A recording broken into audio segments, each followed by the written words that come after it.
Welcome to Run With It, BC's only running, fitness and health show. On this month's episode, I was in conversation with two elite BC high school runners, so stay tuned for that. But first, let's go to our segment on cancer and exercise. Check this out. Joining me is Dr. Sharongurm. She is the clinic founder and medical director of Port Moody Health Integrative Medicine and Cancer Care. Also joining me is international recording artist. She's an author, humanitarian, and breast cancer survivor, Biff Naked. Welcome to the show. Welcome back, ladies. Thank you. So we talked about exercise and cancer care, and now we're talking about part 2 today. Mm-hmm. So are there any new developments with can exercise or running can treat or prevent cancer? So, Christine, there was a recent study on exercise and breast cancer that was published just in September, in fact, and it led to some really interesting discovery. I've certainly found it very interesting, and it caught my attention. So previously, we've understood that there's a strong body of evidence that exercise helps prevent breast cancer. It helps prevent breast cancer recurrence, and it also improves survivorship. And so that's led to some cancer exercise specific guidelines for women who have been diagnosed with breast cancer. Mm-hmm. And that consists of, generally speaking, 150 minutes of moderate intensity exercise every week. And still clinically, I certainly find in my practice, not every woman with breast cancer is able to commit to that, or, understanding why that's important. Even if we say, it reduces breast cancer risk, it'll reduce your risk of recurrence, it'll improve survivorship. The type of exercise that they're committing to, or even doing exercise, that behavior modification simply is not translating.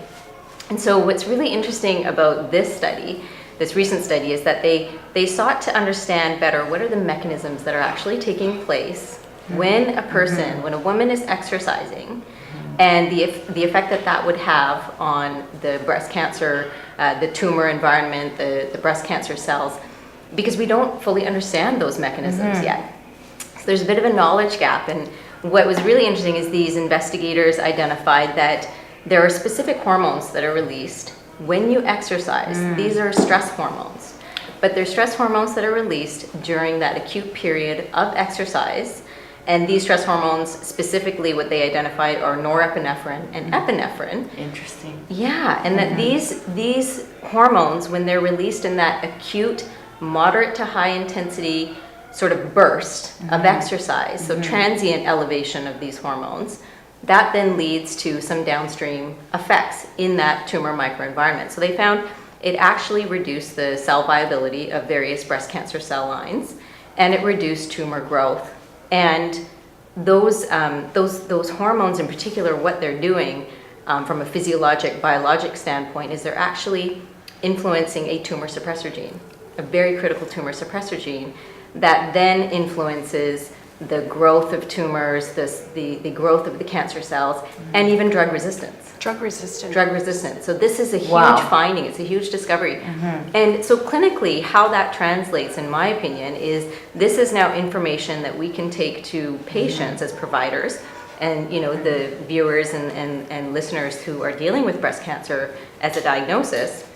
You can now better understand why that moderate to high intensity exercise, why committing to that for 150 minutes per week is so important. So, you can be gardening, you can be walking, and that's good exercise. It's good to be physically active and not be sedentary. But specifically, if you want to derive the breast cancer protective effects of exercise, you've got to be doing that moderate to high intensity exercise. So would you suggest then, because this is really intriguing to me also, but for me and the survivors or patients that I've ever volunteered with in exercise, for example, a lot of patients who are diagnosed with breast cancer didn't previously exercise. And so it's new to them to begin with, but also they feel quite vulnerable and psychologically are not perhaps either capable or willing to envision themselves being able to start a running program, for example. So like you working with beginner runners, if they can walk at a brisk enough pace or at an incline, in your neighborhood, on a hill, whatever it is, or even swimming, is so hard. I'm like a dog drowning if I swim. But I can run or lift weights forever. But swimming is really cardiovascularly very hard. Challenging, yeah. So, I mean, what kind of exercises do you think it would require for a patient to get the benefit of those types of stressor hormones released into the system? Yeah, so it's a great question, and I agree with you. I think that, we have to acknowledge that every person starts at a different level. Some have been exercising, at the time of diagnosis, they were healthy, following a good exercise regimen. But for others, it might be very new, or even the previous, exercise enthusiast that gets diagnosed with breast cancer and suddenly, is feeling a little ill from treatments or what have you. They may find then that it's challenging to carry forward with the type of exercise program that they were following beforehand. So it's important that we tailor an exercise program individually. We personalize it to what they can do.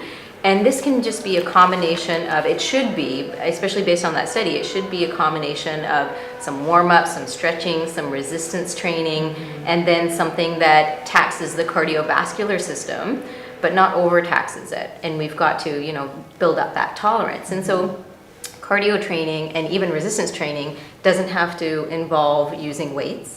Right. You can do resistance training using Pilates. You don't have to use any weights at all. You can just use your body weight. And again, you start at a beginner level and work your way up. Now, when it comes to cardiovascular training, not everybody is a runner. Not everybody is a swimmer. I'm a runner. I can't swim, so I'm not going to swim.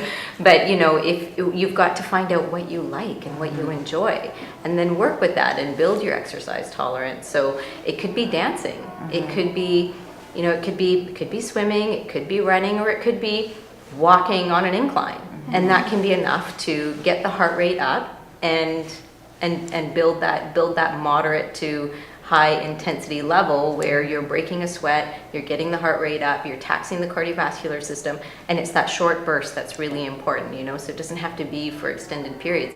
Dr. Gurm, does exercise influence the estrogen levels in the blood?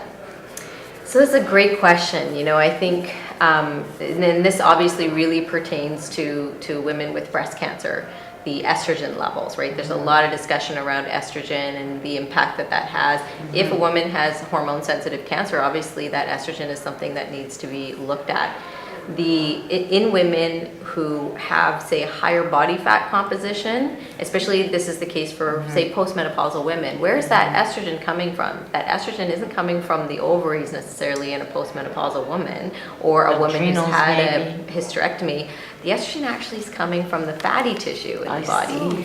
So through a process called aromatization. So this is where testosterone gets converted to estrogen in the blood in the fatty tissue by an enzyme called aromatase. So we call that aromatization of testosterone to estrogen.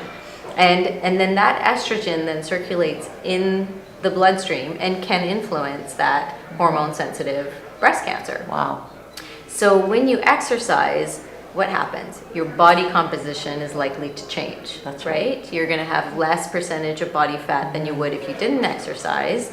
And hopefully, that's coupled with a healthy diet, and that way you can truly achieve the body composition targets that you want. But if you can lower that body fat composition, get it into an optimal range, then you're lowering the overall estrogen in the body. There are, of course, other ways to lower the estrogen too. So think about, dietary sources of estrogens, particularly with animal foods. Those are the big ones. Right? Animal foods generally contain more hormone, estrogen, and other types of hormones too that can be converted to estrogen. And so look at minimizing, or in some cases eliminating altogether, some of those animal food products like the meats and the eggs, the dairy, or at least, if not eliminating them, scaling back and being more mindful of how much you might be consuming. Bev, any tips that you can share with our viewers who are struggling with what you've gone through? I think that everyone has the same issue or excuse, and that is time. We don't have enough time. We're overscheduled. Many breast cancer patients are also mothers or working or trying to get back to work. We have busy lifestyles, and it's really hard not only to find an extra 20 minutes for anybody to find a way to make yourself worth it. It's a worthiness issue more than anything else. And making an appointment with yourself is really your own commitment to your health. It's hard to do that, certainly with small children. I used to do it when, if I was with my niece or my goddaughters when they're sleeping, or take your dog for a walk. A lot of people have Fitbits. Those are great because they just really do count your steps, and walking is always better than sitting. I know a woman who's 81 who walks for 20 minutes in her apartment, and she walks and she gets her fists going, and she loves it. And that's what she does. She puts her headphones on and she does that. I know someone who has done step-ups on a coffee table, just in front of the TV while their baby is there in the playpen. Do whatever it takes, but do it for yourself. Things that you can do that are free are things at home: yoga, walking, walk around the block, anything. Walk up and down your stairs. Go to a park with your kids, and if there's a bench there, do step-ups on the bench while your kids are playing in the sandbox. Unless they eat sand, then don't. Make sure you watch them every minute. But then, except for me, that I've always done, being too busy, is always walking. We used to power walk when we woke up in the morning, no matter what. And because we couldn't run. If you are post-treatment, maybe you have osteoporosis, you really want to be doing weights and build up any type of resistance training to help your bone density. And it really does help. And again, that's something you do. Don't have weights, pick up a soup can. If your husband's like mine, it's a lot of soup, it's heavy, the cans are heavy. Do curls, do anything while you're doing TV, watching TV. I mean, you can do so many different things. Just try and do it as a commitment to yourself. Well said, ladies. Thank you both for coming on the show and talking about cancer care and exercise part 2. It's great. And we'll be right back after this break.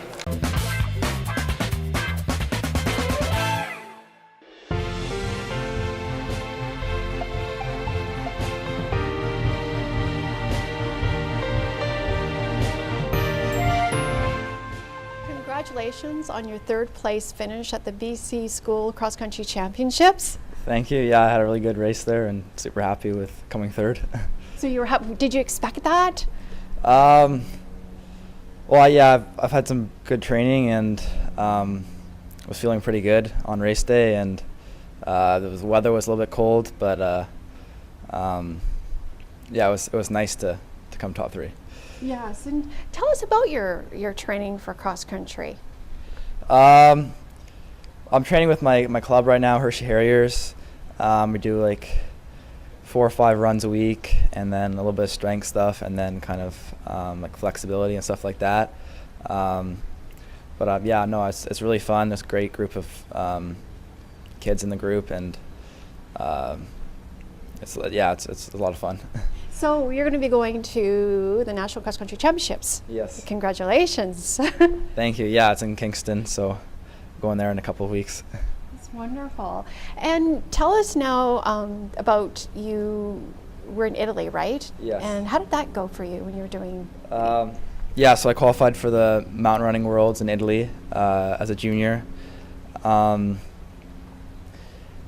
It was a really good experience going to Italy, which is super cool, traveling for such a big race, and I don't know, it's just really, really cool just being there with like other countries and meeting some of the other athletes from Canada.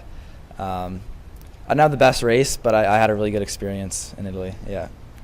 What motivates you? I think there's lots of things that make me enjoy running so much. So it's kind of hard to pinpoint a couple of things, but I just think there's a good running community on the North Shore, and I don't know, I just really enjoy running. Yeah. So what is next for you after high school? Because you're in grade 12. Yes. Yeah. So I'm graduating this year. Don't really know my university plans yet, so I kind of have to figure that out. But hopefully running on a university team. You will, and you know you will, and you're actually, you know, you are from West Van, right? And Yes. tell us a little bit about the track. You don't train on this track right now. Yeah, it's unfortunate that we can't really train on the track right now because it's like the first couple lanes, and it's just in a really bad condition right now. So we have to go to North Van to run at Mahan Park, and that's not even a 400-meter track. Sorry. But yeah, so when I'm running in West Van, I'm usually just doing my long runs, and then going to North Van for other workouts. But I think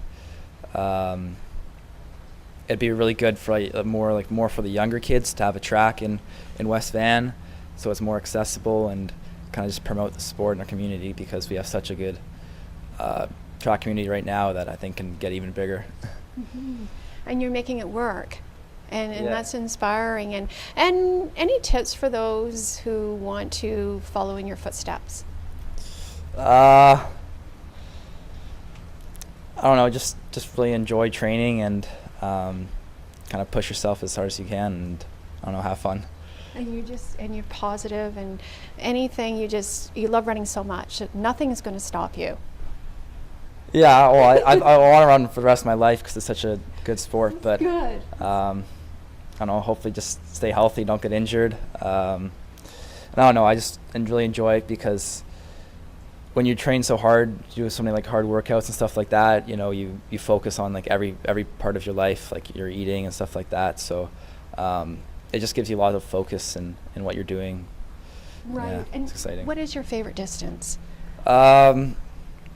For track, I don't really know, but like this year I'll probably focus on like the 3,000. Mm-hmm. So like a middle distance event. I think that's kind of my area of expertise. That's Yeah. good. Well, I wish you all the best. Okay. Thank you. Thank you. Congratulations on your 15th place in the BC High School Cross Country Championships. Thank you so much. So, did you expect to do that well? It wasn't a perfect race for me. I just didn't feel that good on race day, but I was happy overall with my season because I'd done really well at the club championship, so I was happy with that. And it was better weather too. Yeah, it was, and I was able to qualify for Team BC, and that was a huge goal of mine, so I was really happy. Yes, and you're going to be going to the National Cross Country Championships in Yeah. 2 weeks. Congratulations. Thank you so much. I'm super excited. Oh, so how do you train?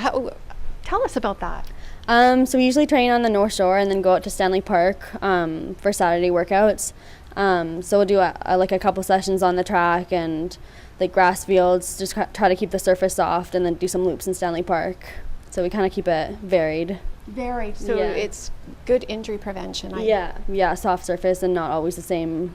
So Yeah, that's wonderful. Yeah. Your specialty is 800 meters? yeah, 800. Yeah, I really love it. Why? I don't know. I like the speed. I like that you can get it done fast, and it's kind of strategic. And yeah, I really enjoy it. I have a lot of fun on the track. Great, that's great. And then Yeah. cross country is great too. How do you enjoy doing from track to cross country? I definitely enjoy the shorter races, so I like the 4K compared to like the 5 kind of, and the faster courses to make a difference. But yeah, I really like it. I like the vary in the fall. So That's wonderful. And what are your plans after high school? You're in grade 12. yeah, so I'll be graduating this year. I'd really like to run on a university team, and I'm just kind of checking out different options, like meeting with coaches and seeing what would be a best fit for me next year. What would be your dream? My dream for post-secondary, or Yes. I'm not sure, just to really find a school that I can excel at and do the best I can over the 4 or 5 years of eligibility and see where I can go. So what drives you to compete at a high level? I'm really competitive, so that kind of motivates me, and I really just want to do well for my teammates and my coaches and all the people that have kind of helped me get to where I am today. So yeah, I want to do well for them. That's right. And now you train not in West Van because the track is not up to par. And it's too bad. Yeah, it is too bad. If we were able to train here, it's a nice central location. It'd be a great facility. We have to head to North Van and train at Handsworth, which isn't much better, or Mahan track, which we have to run in lane 3 because it's not a full 400 meters. But if this track would be awesome for all the school teams to train safely without the risk of injury, and just the elementary schools to be able to have meets here too, and even for the high schools to be able to have meets on like a world-class track would be awesome. Well, it'll happen. Yeah, I hope so. So I know, Ariel, so you're in grade 12, what's next for you, but for leading up to the National Cross Country Championships in 2 weeks in Kingston, you're following your, getting enough sleep, nutrition, and training as well, but also tapering. Yeah, for sure. Right now we're doing a few hard workouts before we'll start tapering in, I guess, like a week and a bit. But yeah, I just really try to make sure I'm going to bed early and getting the sleep and nutrition and everything that I need. So I'm really focused right now. That's awesome. Yeah. And congratulations. Thank you so much.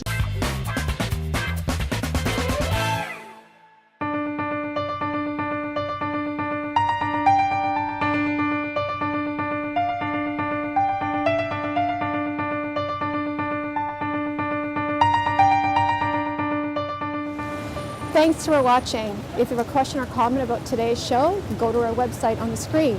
For past episodes, go to our YouTube channel. Until next time, run with it.